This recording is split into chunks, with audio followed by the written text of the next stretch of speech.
Olá, minha gente, professor Nelson Sartor aqui com vocês. Hoje nós vamos trabalhar uma das obras mais icônicas e importantes de João Guimarães Rosa. Hoje nós vamos trabalhar a sua obra-prima, né? Sua obra-prima sertaneja, Grande Sertão Veredas, uma obra maravilhosa que já teve uma forte representação na televisão brasileira, né? Falou assim, com uma série da Rede Globo, Grande Sertão Veredas, tá? Há algumas décadas, e agora recentemente, né, em 2025, uma adaptação dessa mesma obra, tá? Dentro de um contexto mais contemporâneo. Mas o importante é que nós conheçamos essa estrutura, que a gente possa saber como realmente é a obra de Guimarães Rosa. Então nós vamos falar justamente sobre essa estrutura. Grande Sertão Veredas, vamos fazer uma análise detalhada sobre ela, né? Sobre esse tipo de estrutura. Então vamos lá. Introdução ao contexto literário, tá bom? Então vamos lá. Publicação e recepção. Publicado em 1956, Grande Sertão Veredas é uma das obras mais emblemáticas da literatura brasileira, com toda certeza. Inserido no modernismo tardio, o livro transcende a narrativa regionalista para explorar questões universais como a condição humana, a dualidade do bem e do mal e os limites da linguagem, ou seja, essa dualidade, né? Ou seja, o que é o bem e o que é o mal, né? Assim, qual o valor, né? Sem necessariamente abordar conceitos do maniqueísmo, que dizem que eternamente o bem sobrevive ao mal, apesar de trazer essa percepção. A ideia é a dualidade, né? É o conflito eterno. Inovações narrativas. A obra é inovadora por sua estrutura em fluxo de consciência, ou seja, a rememorização, o uso experimental da linguagem e a ausência de uma divisão formal em capítulos. A obra tem uma estrutura continuada. Tá? Qual é o contexto histórico e geográfico? O ambiente é o sertão mineiro. O romance reflete uma sociedade marcada por valores arcaicos e conflitos de poder, né? Assim, as relações de poder e de dominação dos sertões, né? Dessa estrutura, tá? Dos sertões das Gerais, né? A narrativa e o enredo, o livro, né, apresenta a história de Reobaldo, um ex-jagunço que relata suas memórias a um interlocutor anônimo. Tá? A trama central gira em torno de sua trajetória de vida, a relação com Diadorim e sua luta contra Hermógenes, um rival cruel. Então essa é a grande saga dessa estrutura, né? Qual que é o ponto de vista dessa obra? É narrado em primeira pessoa, já que é o próprio Reobaldo quem vai fazer essa narrativa. Então, o romance oferece uma perspectiva subjetiva e fragmentada, aproximando o leitor da mente do protagonista, que é o próprio Reobaldo, que é quem conta a sua história. Então, vamos ver agora a análise cronológica, né, detalhada, o início da narrativa e a conversa com o interlocutor. Então, começa assim, ó, estabelecimento do espaço e do tempo, né? O romance começa com Reobaldo em uma fazenda do sertão conversando com um ouvinte misterioso. Esse início confessional define o tom introspectivo da obra, ou seja, a narrativa. Tá? A apresentação das dúvidas filosóficas. Logo de início, Reobaldo introduz o grande questionamento que perpassa toda a obra, a existência do diabo e o significado do mal. Existe o diabo?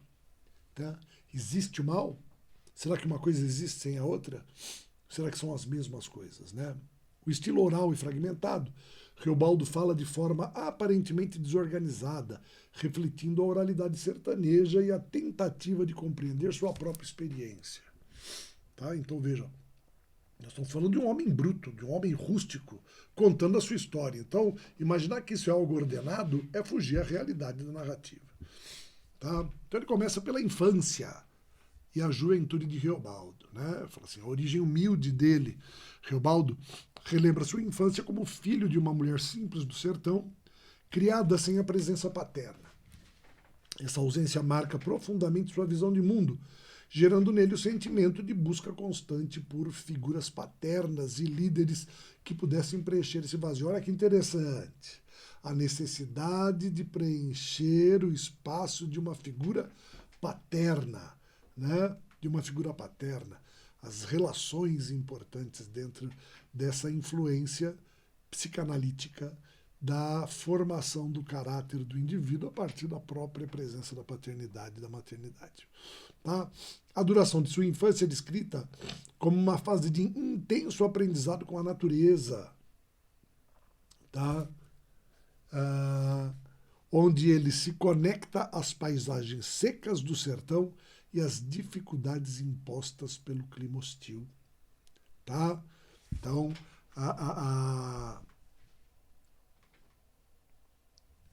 então esse contato com a natureza, né? A natureza como lugar, tá?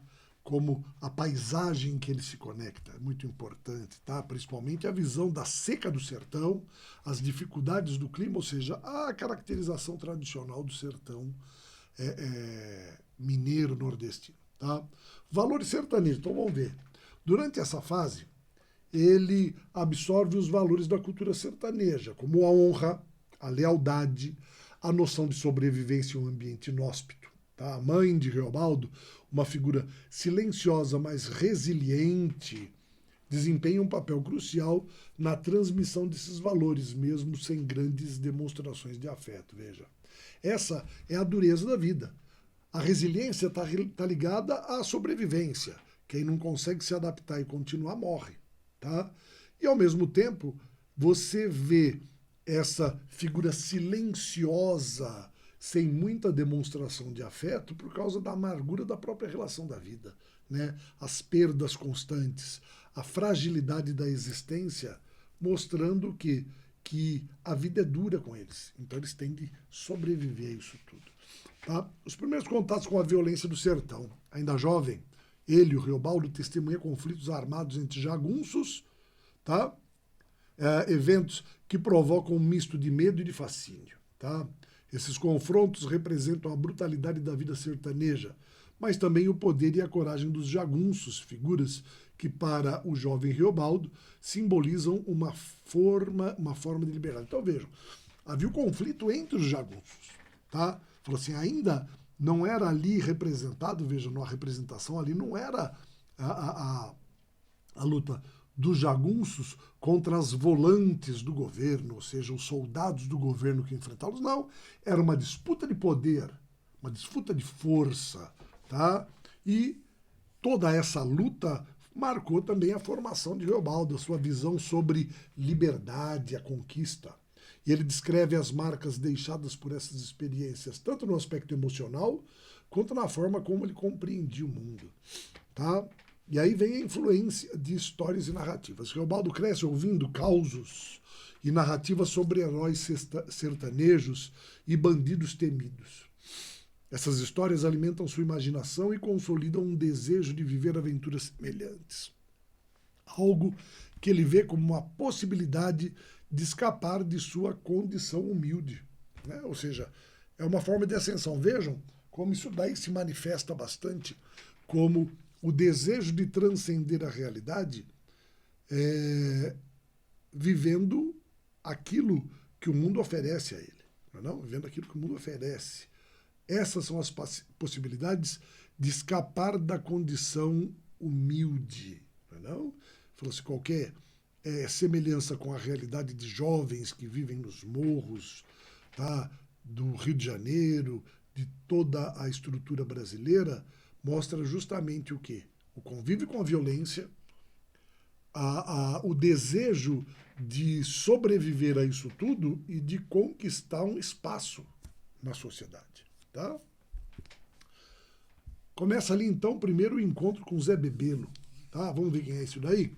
Fala assim, um marco importante na juventude de Reobaldo é seu encontro com Zé Bebelo, um líder carismático que surge como uma figura de ordem e justiça em meio ao caos do sertão. A figura de Bebelo desafia a visão tradicional do jagunço como um fora da lei. pois ele representa a tentativa de instituir regras em um ambiente marcado pela violência descontrolada. Vejam, é a tentativa de justiça. Esse encontro é também um prenúncio da própria trajetória de Reobaldo, tá? Que mais tarde se vê dividido entre a lealdade às regras e o apelo da liberdade selvagem. Ou seja, como é que eu lido com tudo isso? Tá? E aí vem um fato importante, o primeiro encontro com Diadorim, tá? Saber quem é Diadorim, né? Foi uma das grandes revelações da obra. Durante sua juventude, Reobaldo conhece Diadorim, que se apresenta como Reinaldo. Esse encontro é descrito de forma quase mística, marcado por um sentimento imediato de afinidade e cumplicidade. Diadorim, com sua presença enigmática, torna-se uma figura central na vida de Reobaldo. A amizade que nasce entre os dois é carregada de ambiguidade, representando tanto o refúgio emocional quanto uma fonte de questionamentos sobre os próprios sentimentos de Reobaldo. Lembrem-se, né? A grande dúvida, o grande questionamento dentro dessa obra é a relação dele com Diadorim, tá? Dois jagunços. E como esse tipo de relação afetiva afeta a vida de Reobaldo. E aí nós vemos os símbolos da iniciação dele, né? Ou seja, os eventos dessa fase são vistos como rituais de iniciação, tá? Em que Reobaldo vai sendo preparado para os desafios que enfrentaria como jagunço, tá bom? O sertão, com sua paisagem austera e suas figuras icônicas, é o palco de sua formação, tanto prática quanto espiritual. Ou seja, essa vida, esse preparo para os desafios que ele enfrentaria como jagunço, tá? Então o sertão é a paisagem, tá? Ela é o quê? Austera, né? Ou seja, séria, cheia de figuras típicas e icônicas como os jagunços, e é o palco da formação, é como ele é construído na sua vida, tanto na vida prática quanto na vida espiritual, nas suas crenças, tá? As reflexões posteriores. Quando Reobaldo narra esses eventos, já adulto, Reobaldo demonstra uma compreensão mais profunda de sua própria juventude. Olha a maturidade, tema muito importante dentro da obra de João Guimarães Rosa, é o quê? O resgate da infância a partir da fase adulta e madura, com compreensão, com recuperação do lado mais ingênuo e da construção do seu caráter. Ele percebe como as experiências daquela época moldaram não apenas suas escolhas, mas também sua percepção do bem, do mal e da condição humana. É o caráter psicanalítico, mais uma vez, né? Ou seja, a formação do caráter e do comportamento humano, tá? A formação do caráter e do comportamento humano a partir, tá, das influências que ele sofre na infância, tá? Então, tudo isso daí é significativo dentro desse contexto. A entrada no universo dos jagunços, tá? A escolha pela vida jagunça. Então vejam só, Reobaldo, em busca de um sentido maior para sua existência, é movido por um misto de curiosidade e necessidade de pertencer a alguma coisa, tá? Decide integrar-se a um grupo de jagunços liderados por Joca Ramiro, tá? Essa decisão marca um ponto de ruptura em sua vida, abandonando a possibilidade de uma existência comum para adentrar a um universo regido por códigos próprios e moral particular. Tá? A escolha reflete seu desejo de desvendar os mistérios do sertão e provar a si mesmo que é capaz de sobreviver a seus desafios externos. Então vejam, é a busca da identidade, é a busca da conquista, é a busca de pertencer a alguma coisa. Um menino humilde, vivendo ao lado de uma mãe, lutadora, batalhadora, ele construindo a sua ideia, a sua imagem dentro de um sertão rústico, violento, tá? Vai fazer o quê? Com que ele busque desvendar, sabe, os mistérios do sertão e, na verdade, que ele seja capaz de sobreviver aos desafios extremos que a vida propõe, tá bom? E aí vem os rituais, tá? a entrada no bando não é imediata. Riobaldo precisa demonstrar seu valor para passar por rituais que simbolizam sua adesão aos preceitos e à hierarquia jagunça. Ele descreve em detalhes os juramentos de lealdade e as provas de coragem, que não são apenas formas de aceitação, mas também ritos que fortalecem o vínculo entre os membros do grupo. Tá? Essas etapas ressaltam o caráter comunitário e ritualístico que permeia a vida jagunça. É como se fosse um pacto, realmente. São várias ações que representam esse tipo de pacto. Tá? Então vamos ver. Adaptação ao sertão violento. Então a convivência com o bando exige que Riobaldo aprenda a lidar com as adversidades do sertão. Ele enfrenta a escassez de recursos, aprende a usar a paisagem a seu favor e compreende as complexidades das relações internas, tá? Muitas vezes marcadas por disputas de poder e desconfiança. Lógico, ele está no meio marginal, no meio duro, no meio conflitante, e ele tem que sobreviver ali a partir de suas percepções. Tá? A adaptação não é apenas física, ela é também emocional e moral, pois ele é forçado a questionar seus próprios limites éticos diante da brutalidade dos conflitos grupais rivais.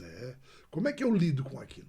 Porque o revanchismo violento é algo bastante imposto a essa estrutura, mas como é que ele lida com os valores? Tá? Como é que ele lida com os conceitos, tá? de conflito e de confronto com os inimigos? A convivência e a lealdade. Agora a gente vai ver que durante esse período o Riobaldo constrói laços de camaradagem com outros jagunços do grupo, tá? Compartilhando não só os perigos, mas também momentos de solidariedade e companheirismo. A convivência no bando, embora difícil, proporciona a ele uma nova compreensão sobre a coletividade e a importância da lealdade em um ambiente onde a traição pode significar a morte. Sim, vejam, eles partilham de tudo, partilham das noites, partilham das caminhadas, da alimentação, partilham dos sonhos, da busca por uma atitude ética dentro do grupo, de respeito à hierarquia. Tá? Então, isso reflete o quê? A postura dele de aceitação dentro do grupo. Fugir a isso, ou então faltar com a lealdade, pode significar morte, né? Ou seja, trair aquilo a que ele se propôs a fazer, a realizar, né? A vida de jagunço. Aí vem a figura de Joca Ramiro, o líder. Tá? Joca Ramiro é uma presença magnética e inspiradora para Riobaldo, né? Uma figura forte, representando a força e a liderança idealizada. Ele personifica uma figura paterna que Riobaldo tanto buscava. Lembra que nós falamos sobre a busca de compensação? Então a influência de Joca Ramiro molda a visão de Riobaldo sobre liderança, honra e justiça dentro do contexto jagunço. Ou seja, são os valores, né? Os valores éticos, os valores morais, tá? As questões de honra, de convivência dentro desse grupo, tá bom? E aí vem o quê? A preparação para os maiores conflitos, né? A vivência como jagunço não apenas prepara Riobaldo para os desafios físicos do sertão, mas também o amadurece emocionalmente, tá? Ele aprende a lidar com dilemas éticos e começa a questionar a natureza da violência e do poder. Elementos centrais que continuarão a ressoar ao longo de sua trajetória, porque a violência está dentro do contexto, né? A ascensão de Riobaldo no grupo, ou seja, como é que ele vai crescendo dentro das relações, tá? A conquista de respeito. Graças à sua inteligência, estratégia e habilidade com as palavras, Riobaldo vai conquistando espaço entre os jagunços.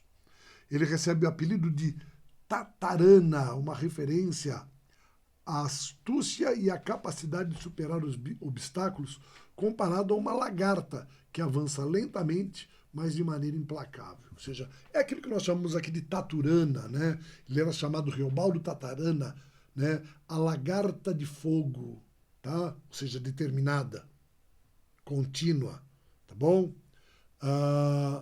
Então ele mostra, esse apelido simboliza a maneira como ele constrói sua posição dentro do grupo, movendo-se com cuidado, mas sempre em direção ao topo da hierarquia.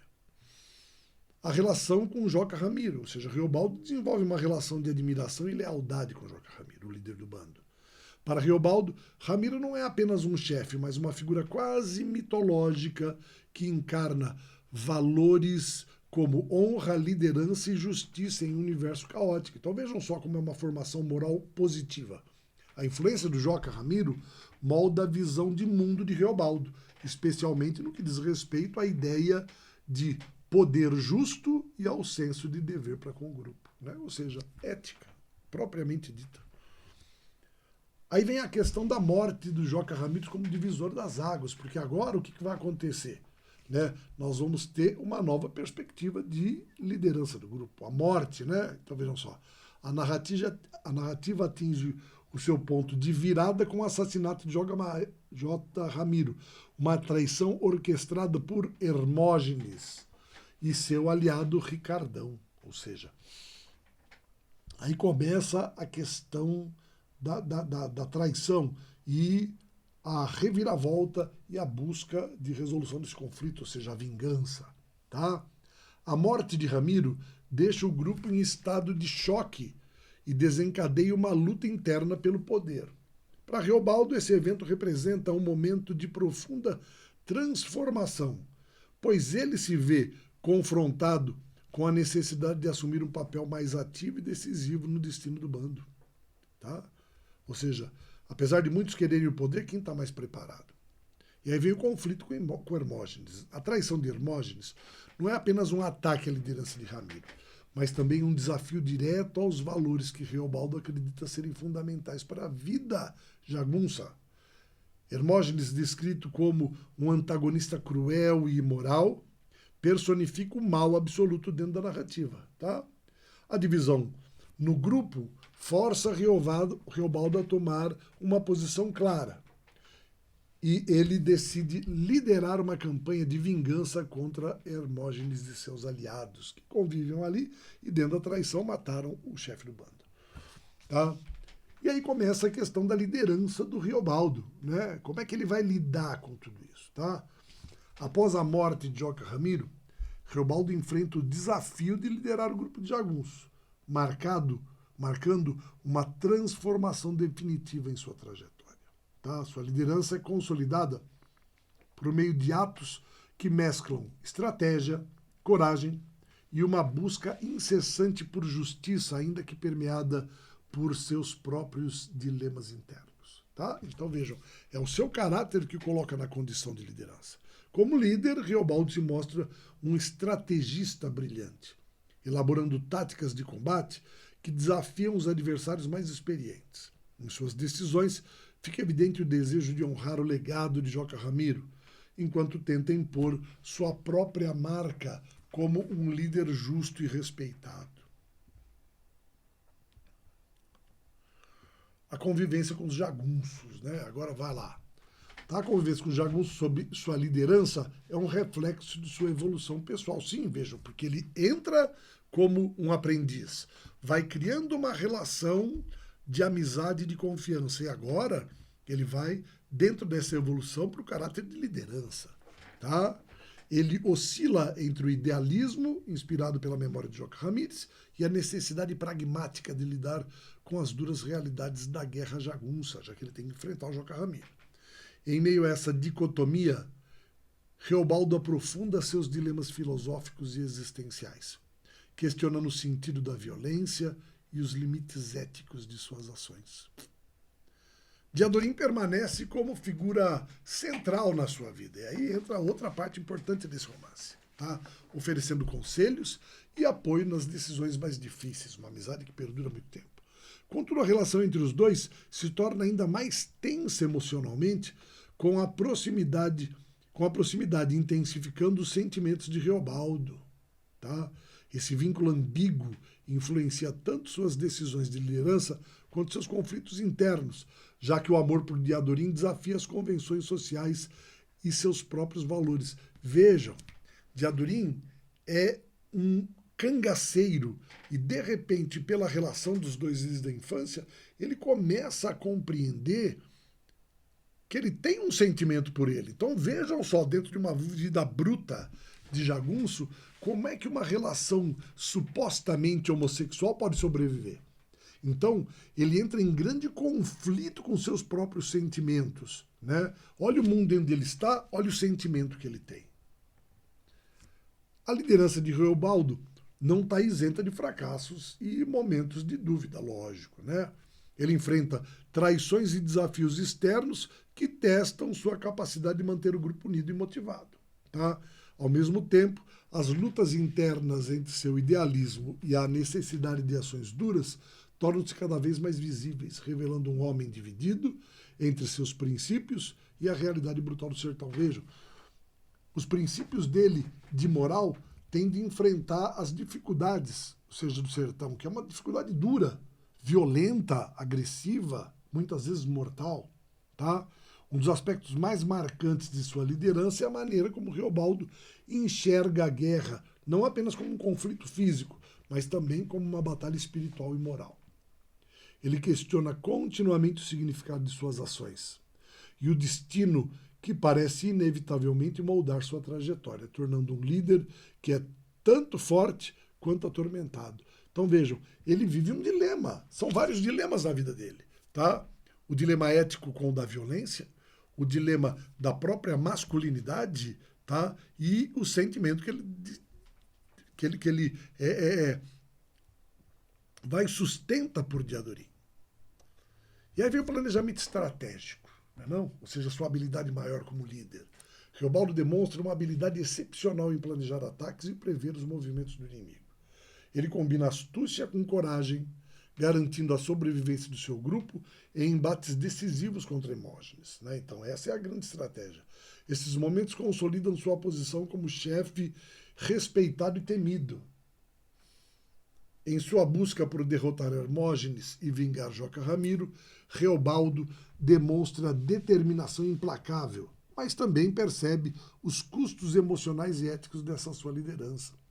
Ele quer vingança, mas isso também entra em conflito com suas visões, com seus sentimentos. A cada vitória no campo de batalha surge uma nova reflexão sobre o impacto de suas decisões, tanto sobre os jagunços que confiam nele, quanto sobre sua própria humanidade. Será que eu estou perdendo minha humanidade e estou entrando numa violência e crueldade sem limites? Tá? Essa fase culmina com o fortalecimento de Reobaldo. Tá? Como uma figura trágica e complexa, ele se torna um líder admirado, mas marcado por um peso existencial, que questiona a essência do poder, da justiça e do destino humano no sertão. E aí vem as reflexões sobre o poder e sobre a justiça que ele faz, né? Ao narrar esses eventos, Reobaldo apresenta uma visão crítica sobre o poder, questionando se é possível liderar sem comprometer os valores éticos. Ele reconhece a complexidade de suas escolhas e o impacto de suas decisões sobre a vida dos outros, elementos que aprofundam o caráter filosófico da narrativa, ou seja, tudo que eu faço interfere diretamente na vida dos outros. Então eu não sou responsável apenas pelos meus sentimentos, mas sim pela integridade e pela segurança do grupo. E aí vem a preparação para o confronto final, né? A ascensão de Reobaldo culmina na preparação para o embate decisivo contra Hermógenes, um conflito que ele vê como inevitável e necessário para restaurar a honra de Joca Ramiro e restabelecer a ordem do grupo. Esse confronto representa não apenas a luta física, mas também o enfrentamento simbólico entre os valores representados por cada lado, o bem e o mal. Tá? E aí vem o pacto com o diabo, parte importante da trajetória de Reobaldo. Tá? É um momento de crise. Durante uma encruzilhada na luta contra Hermógenes, Reobaldo se sente impotente diante da violência e do caos. Ele decide realizar um pacto com o diabo, acreditando que isso lhe dará o poder necessário para vencer. E aí vem a ambiguidade do pacto, tá? A narrativa nunca deixa claro se o pacto foi real ou fruto da imaginação do Reobaldo, né? Aconteceu de fato? Esse episódio reflete a tensão entre o racional e o sobrenatural, ou seja, na busca de uma solução ele começa a pensar coisas que fogem talvez até mesmo à sua formação religiosa. Tá? E aí vem a mudança de postura. Após o pacto, Reobaldo assume o comando do bando com mais confiança e determinação, consolidando sua posição como líder. Então a coragem, agora as decisões sendo tomadas. Tá? E nisso vem a relação com Diadorim. amizade e ambiguidade. Tá? Vejam. A relação entre Reobaldo e Diadurim é marcada por uma amizade profunda e uma atração não verbalizada. Diadurim é uma presença constante e misteriosa que desafia as convenções de gênero e sexualidade da época. Lembra que eu falei? Como lidar com isso? Como lidar com essa questão de sexualidade para aquela época? Tá? Um conflito interessantíssimo traçado por Guimarães Rosa. Né? Como lidar com isso dentro de um meio tão bruto? Tá bom? E aí vem o quê? A questão dos momentos de ternura. Em meio ao mundo violento dos jagunços, Diadurim é a única pessoa com quem Reobaldo pode expressar sua vulnerabilidade. Então veja, é o momento da sensibilidade, é ali que sua sensibilidade surge. Tá? Então ele baixa seus escudos, né? Ele depõe suas armas diante de Diadurim, que é o quê? Um amigo de infância. E aí a descoberta final. Né? Durante o combate de Diadurim com Hermógenes, numa luta de faca e de punhal, já que Diadurim era o quê? Um exímio lutador com espada. E ele vai enfrentar Hermógenes, que era o quê? Um brutamontes, enquanto Diadurim já era o quê? Uma figura mais mirrada, né? Porém muito ágil. Então a morte de Diadurim é o ponto da culminação emocional do romance. A revelação de que Diadurim era uma mulher desafia todas as percepções de Reobaldo e ressignifica as relações dos dois. Vamos entender isso daí? Diadurim era filha do chefe do bando, mas ela não podia ser vista como mulher. Por quê? Porque como poderia uma mulher dentro de um bando de jagunços sobreviver? A fragilidade, tá, representaria uma fraqueza. Então, ela se apresenta como uma figura masculina. Tá? Ela se oculta diante da fala, ela apresenta o quê? Os trejeitos brutos, tá? Brutos de um homem. Tá? E tudo isso daí vai mostrando o quê? Vai construindo a proximidade de Reobaldo. O que Reobaldo não sabe é que os seus instintos se aproximam de Diadurim dentro da sua perspectiva natural e feminina, mas que ele não sabe que isso acontece. Tá? Ele vê o amor dos dois como algo proibido, algo pecaminoso, algo inadmissível dentro do ambiente jagunço. Então aquilo gera nele muito conflito e ele também chega a questionar, em alguns momentos, se o diabo não estaria cobrando a sua macheza, tá? Diante dessa sua habilidade de tiro certo, porque também ele era chamado de Ataturana de Fogo porque ele tinha um tiro certeiro. Tá? E esse tiro certeiro também é atribuído muitas vezes ao seu pacto com o diabo, então coisas que não ficam claras. Tá? Mas essa revelação desafia todas as percepções de Reobaldo, que ressignifica a relação dos dois. Ele falou, poxa, então o que eu sentia não era algo impossível, era uma mulher, então era possível aquilo que sentia. Tá? Então ele reavalia a relação com Diadurim nesse momento, apesar de toda a dor. Tá? E tudo isso acontece no encontro final com Hermógenes. Vamos ver? O confronto derradeiro entre Reobaldo e Hermógenes é narrado com uma intensidade visceral, representando o auge da narrativa em termos de ação e emoção. Essa batalha não é apenas física, mas também carregada de significados simbólicos sobre justiça, vingança e destino. Hermógenes, figura que representa a maldade extrema e a traição, no universo do sertão, é finalmente derrotado por Reobaldo. O embate entre os dois líderes revela a habilidade estratégica e a determinação de Reobaldo, mas também expõe as cicatrizes emocionais que ele carrega por toda a sua jornada. Tá?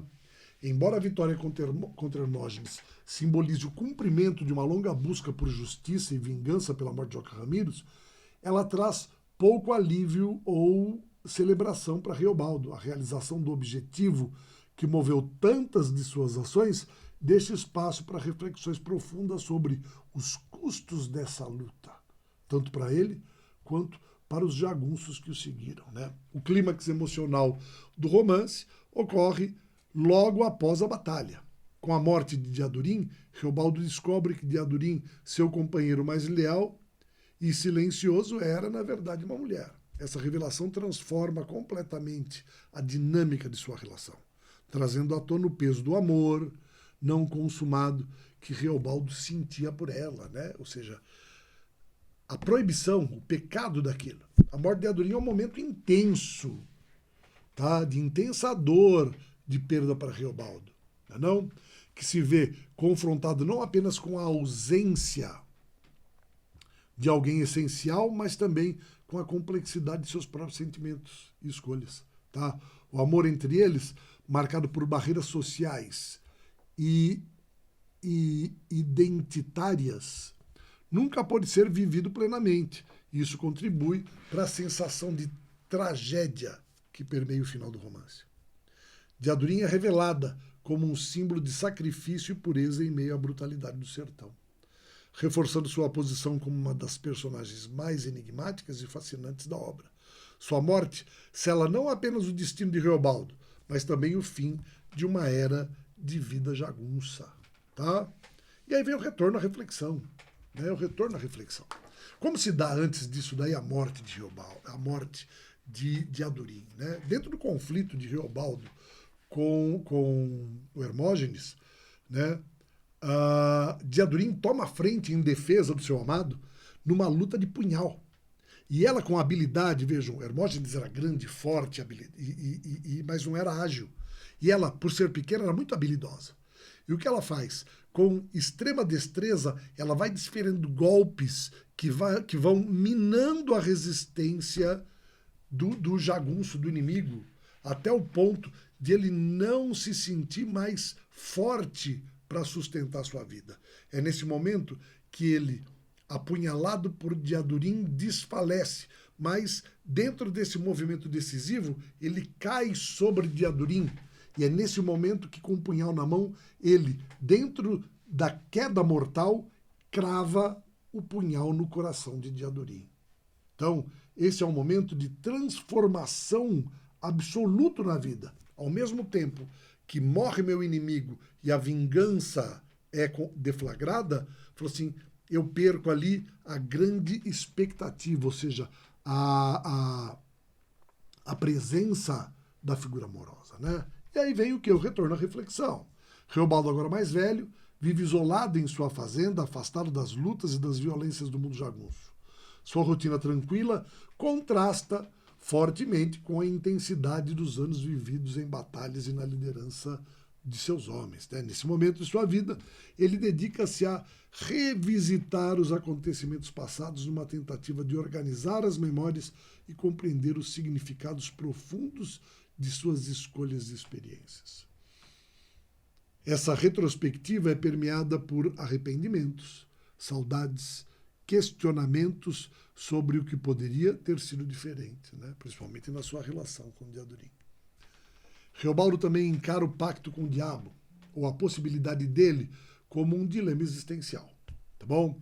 Ele questiona se o mal está realmente fora ou dentro de cada indivíduo. E se suas crenças não foram apenas respostas para os medos e incertezas que marcaram sua vida no sertão. Tá? Será que já não existe em mim toda aquela relação que eu buscava? A dúvida sobre a existência de Deus e do diabo permeia suas reflexões finais. Tá? Ele se pergunta se essas figuras são reais ou apenas criações humanas, destinadas a justificar o inexplicável e oferecer sentido em meio ao caos. Essa indagação reflete a complexidade do pensamento de Reobaldo, que nunca aceita respostas simplistas para questões tão fundamentais. Então vejam só, esse dilema e a inteligência com que lida Reobaldo diante dessas representações. Tá? E aí, ao revisitar sua vida, Reobaldo sim, não encontra todas as respostas que ele procura. Né? E isso daí é importante. Tá bom? Mas ele alcança um entendimento mais profundo sobre a natureza humana e a condição de viver no sertão. Ou seja, a compreensão. Ele percebe que sua jornada, com todos os seus altos e baixos, foi uma busca incessante por significado, mesmo que as verdades que encontrou não sejam ambíguas, tá? Aquilo que ele encontrou não sejam claras.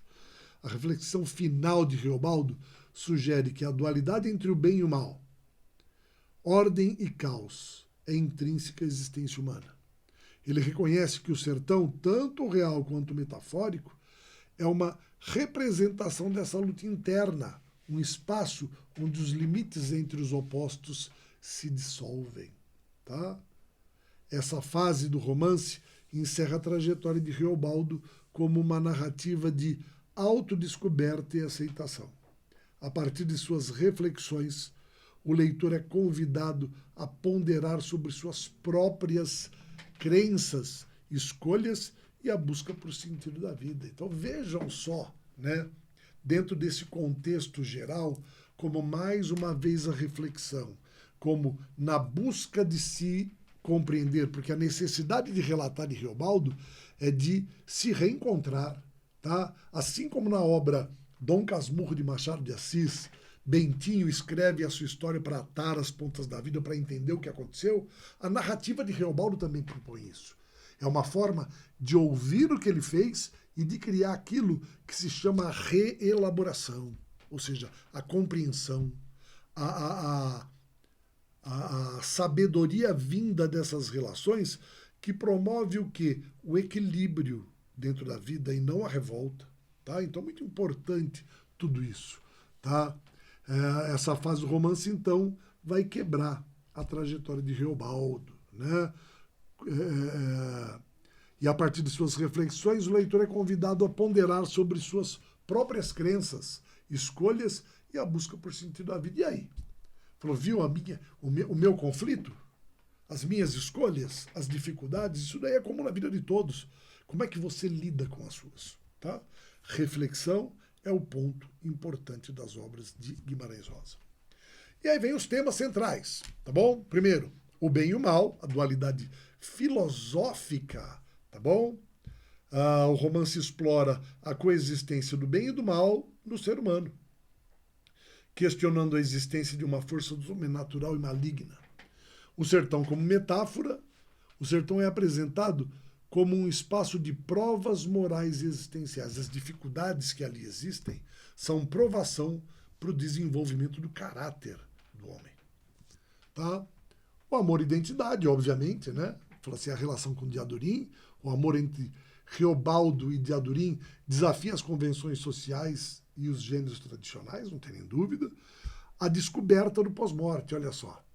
A revelação da identidade de Diadorim leva Riobaldo a reavaliar sua compreensão do amor e de si mesmo. Ou seja, a existência de sentimentos que são possíveis.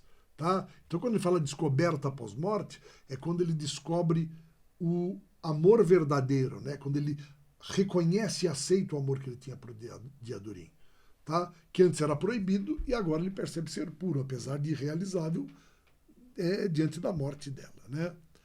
Depois vem a linguagem literária de Guimarães Rosa. Né? Fala assim, então, as inovações estilísticas, uso de neologismos, ele é o criador de palavras. Tá? Os regionalismos e as estruturas sintáticas complexas, tá? Criam uma linguagem singular, tá?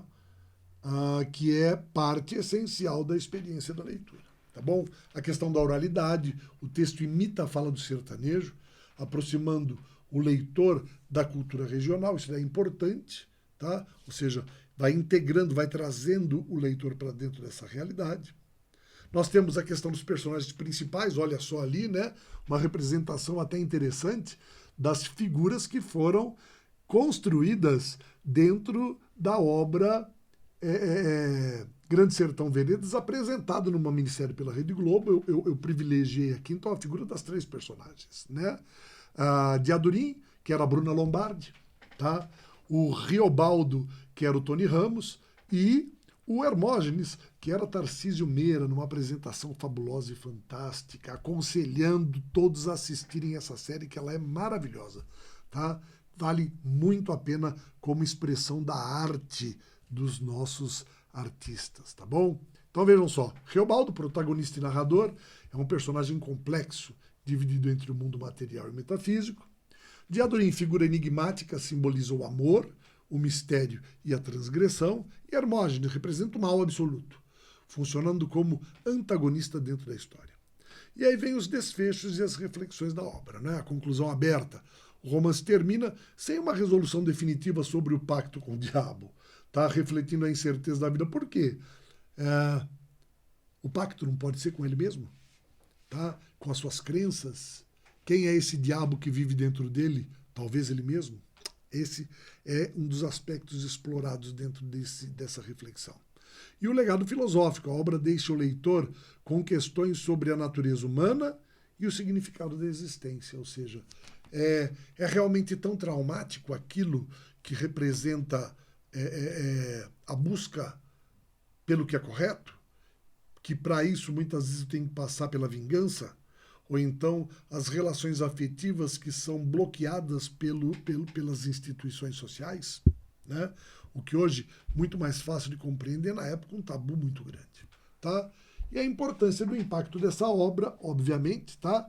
Na literatura brasileira. Grande Sertão Veredas é considerado um marco pela profundidade de sua temática e pela inovação linguística. No contexto universal, a obra tem sido comparada a clássicos como Ulisses e de James Joyce, tá? Consolidando Guimarães Rosa como um dos maiores escritores do século XX, com toda certeza. Conclusão: Grande Sertão Veredas é muito mais do que uma história sobre o sertão, é óbvio, né? É uma meditação sobre a alma humana, a complexidade das relações e o poder transformador da linguagem, né? Ou seja, como essas relações se constroem dentro da obra. Tá certo, minha gente? Espero que tenham gostado bastante dessa obra e que haja muita inspiração para que vocês leiam Guimarães Rosa. Forte abraço a todos e até mais.